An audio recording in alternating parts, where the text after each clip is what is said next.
আসসালামু আলাইকুম, কেমন আছেন সবাই? ইনশাআল্লাহ আল্লাহ পাকের দোয়ায় আমি ভালো আছি। আপনারা সবাই ভালো আছেন? আমি বাবলু মিয়া, ঘানা আফ্রিকা থেকে বলছি।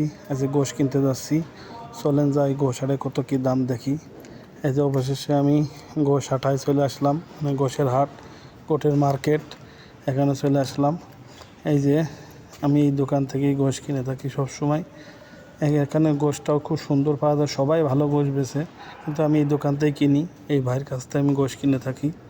তাকে বললাম আজকে আমার শুধু গোশ দিবেন, কোনো হাড় দিবেন না।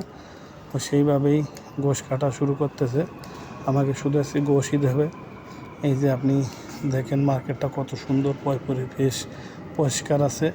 মার্কেটে সবাই সুন্দর ব্যবহার করে, আফ্রিকার লোক হলেও এরা খুব সুন্দর ব্যবহার করে।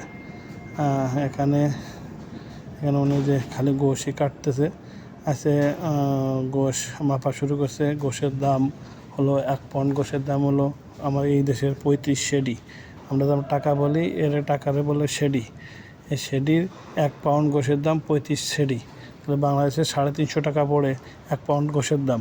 তাহলে আপনার হিসাব করেন 1 কেজি প্রায় 1 কেজি গোশের দাম প্রায় 800 টাকা পড়ে। তা বাংলাদেশের চাইতে গোশের দাম কম নয়, এখানে বেশি আছে। আর এটা দেখেন হলো চামড়া, ফুল চামড়া। এটা চামড়া পুড়িয়ে, গ্যাস দিয়ে পুড়িয়ে পরিষ্কার করে রাখছে।